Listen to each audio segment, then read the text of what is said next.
बहुत बहुत स्वागत है अभिनंदन है आभार है आप सबका एजुकेशन इलाहाबाद के चैनल पर। मैं हर्ष प्रजापति उपस्थित हूँ आप सबके समक्ष अति महत्वपूर्ण जानकारी के संदर्भ में। इलाहाबाद विश्वविद्यालय की मेरिट कम मीन्स स्कॉलरशिप पे हम विस्तृत चर्चा करने वाले हैं। किसको मिलती है, किसको नहीं मिलती है, और जो है इसकी क्या एलिजिबिलिटी रहती है, एलिजिबिलिटी क्राइटेरिया क्या है, और साथ ही साथ हम बात करेंगे इसका प्रोसेस क्या होता है। क्योंकि डिटेल्ड इन्फॉर्मेशन आपके पास हो तो फिर आपको इसके संदर्भ में फिर कहीं भी परेशान होने की आवश्यकता नहीं रहेगी। तो बहुत ध्यान से देखिएगा वीडियो, क्योंकि इस तरह की वीडियोज़ आपको यूट्यूब पे बहुत कम ही मिलेंगी जो कि आपको पूरी पूरी इन्फॉर्मेशन दे पाएँ।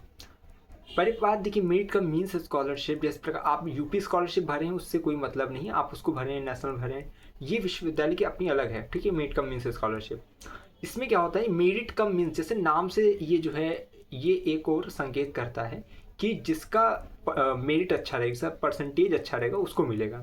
आपको पता है कि एक आइडल जो देखा जाता है परसेंटेज वो रहता है 60%। तो इसकी भी यही क्राइटेरिया है। सबसे पहले एलिजिबिलिटी की यही क्राइटेरिया होती है कि अगर आपका 60% से ऊपर है, आप चाहे यूजी के हों, पीजी के हों, प्रोफेशनल लॉ कोर्सेज, यानी कुछ भी है आपका, आप इलाहाबाद विश्वविद्यालय के छात्र हैं, चाहे स्नातक के चाहे परा स्नातक के, ठीक है, आपको ये मेरिट का मीन्स मिलेगा। लेकिन एलिजिबिलिटी ये है कि आपका जो सत्र होता है, जैसे पिछले साल जब नोटिस आई थी तो उसमें बोला गया था सत्र 2022-23, ठीक है, और ये नोटिस कब आई थी, 2023-24 के सेशन में। ठीक है, 23-24 सेशन में आई थी कि 22-23 में जो बच्चों का रिजल्ट 60% से ऊपर है वो अप्लाई करेंगे। इस बार जब नोटिस आएगी तो उसमें बोला जाएगा कि सत्र 2023-24 में जो बच्चे 60% से ऊपर पाए हैं, चाहे यूजी के चाहे पीजी के, प्रोफेशनल कोर्सेज के, लॉ कोर्सेज के, वो अप्लाई कर सकते हैं। 60% से अगर आपका ऊपर है तो आप अप्लाई कर सकते हैं। ठीक है, तो अब इसमें दोबारा ये मत परेशान रहा करिए। और अभी अपडेट देखिए ऑफिशियल नहीं आई, अभी मैं बता रहा हूँ कि मेरिट का मीन्स स्कॉलरशिप होती क्या है, प्रोसेस क्या होता है, वगैरह वगैरह। ठीक है, अभी से पता रहेगा तो आपको आगे आसानी रहेगी, आपको अपडेट आ जाएगा, आपको पता रहेगा कि हाँ भैया हर्ष भैया ने बताया था, अब दिक्कत नहीं होगी आपको। बहुत ध्यान सुनिएगा। सबसे पहले एलिजिबिलिटी क्या है कि 60% के ऊपर आपका सत्र में होना चाहिए। और आप सेकेंड ईयर में हो, थर्ड ईयर में यूजी के, उससे फ़र्क नहीं पड़ता है। थर्ड ईयर में हो तो सेकेंड ईयर में, यानी कि जो लास्ट ईयर का रिजल्ट रहा है आपको यूनिवर्सिटी का, वो आपका 60% से ऊपर होना चाहिए। जो पीजी वगैरह में होंगे उनका जो पहले से मतलब जो सेमेस्टर वाइज होता है उनका 60% से ऊपर होना चाहिए, आपका मिल जाएगा आपको। ठीक है, अब एक चीज़ इसमें कन्फ्यूज़न, एक चीज़ की जो कि क्लियर नहीं हो पाता है कि मेरिट का मीन्स स्कॉलरशिप में पैसा आएगा कितना। तो जितनी भी होगी अपडेट अभी देखिए है नहीं, लेकिन जब आएगी इसकी एक्यूरेट, कोई कहता है इतना, कोई कहता है उतना, क्योंकि आपको पता है जब तक ऑफिशियल रहेगा नहीं मैं बताऊंगा नहीं। तो उस पर विचार विमर्श बाद में करेंगे कि कितनी राशि आती है, पहले कैसे आती है, पहले इसको समझिए। एलिजिबिलिटी क्राइटेरिया मैंने बता दिया, यूजी पीजी के आप हों, किसी भी ईयर में हो, आपको बस ये है कि लास्ट ईयर जो सत्र बताया जाए कि 23-24 अगर बताया जाए तो उतने में आपका जो है फिर 60% से ऊपर होना चाहिए। आपके पास दस्तावेज कुछ होने चाहिए, जैसे मार्कशीट होना चाहिए, आई कार्ड होना चाहिए, फीस रसीद होना चाहिए।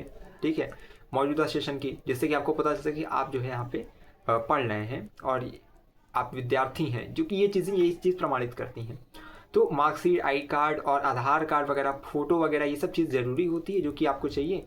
ठीक है, इसके बाद ये सब जो DSW ऑफिस में ये सब का जमा होता है। एक एक चीज़ ये भी होती है, अब इसके बाद जो लिस्ट वगैरह का अपडेट आता है कि लिस्ट पे अगर नाम है, ठीक है, तो जिन बच्चों का वैसे ये DSW के लिए अप्लाई तो कर दिए आप जाकर कि हाँ मेरिट का मीन्स स्कॉलरशिप के लिए आवेदन कर दिए। अब इसमें क्या होता है, एक लिस्ट आती है फिर। ठीक है, लिस्ट में जिसका नाम रहता है वो बच्चे, अब लास्ट ईयर क्या हुआ था, लिस्ट आई थी, ठीक है, अब मुझे ये नहीं पता कि ये साथ साथ हुआ था ये कि कब हुआ था, लेकिन ये है कि मेरे जहाँ तक मुझे ध्यान में है कि एक फिर लिस्ट आई थी मेरिट का मीन्स स्कॉलरशिप की। उस सूची में जिन जिन का नाम था वहाँ से DSW से एक नोटिस जारी की गई थी जिसमें ये कहा गया था कि जिन भी बच्चों का नाम मेरिट का मीन्स स्कॉलरशिप की सूची में है, ठीक है, वो बच्चे वेबसाइट से फॉर्म डाउनलोड करें। कौन सा, इलाहाबाद विश्वविद्यालय का एक फॉर्म आता है, बिल फॉर्म, इसे बोलते हैं bill form for merit come means scholarship. इस फॉर्म को डाउनलोड करिए वेबसाइट से, कि जब अभी ऑफिशियल अपडेट आएगी तो मैं बताऊंगा। उतना परेशान मत हुआ करिए, हर एक संकट का हल है वो आज नहीं तो कल है। हाँ, समस्या से लेकर समाधान तक हम आपके साथ है, कहीं भटकना नहीं, परेशान नहीं हुआ करिए।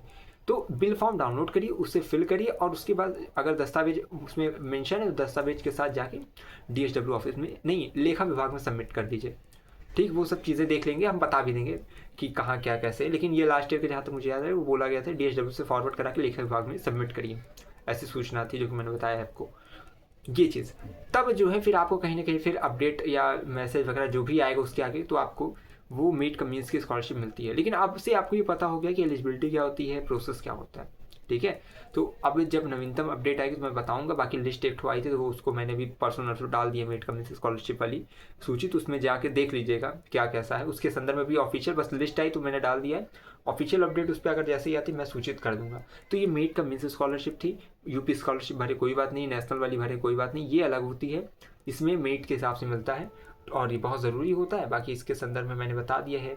एक पुअर बॉयज़ फंड करके एक आती है जो ये जो है, ठीक है, इसकी भी न्यूज़ हम आपको, मतलब एक बार आई थी लास्ट ईयर अभी, तो मैं इसके लिए डिटेल वीडियो बनाऊंगा कि क्या इसमें क्राइटेरिया होती है, क्या चीज़ें कैसे होती हैं। तो लगातार चैनल से जुड़े रहिएगा जिससे कि आपको हर एक अपडेट मिलती रहे। इस वीडियो के कुछ दिन बाद या 1-2 दिन बाद मैं वाली वीडियो भी अपलोड कर दूंगा, ठीक है। लगातार जुड़े रहिए हमारे साथ। हमें विश्वविद्यालय के पास कोई भी खबर हुई खास पहुँचाते रहेंगे आपके पास। बहुत धन्यवाद, बहुत आभार।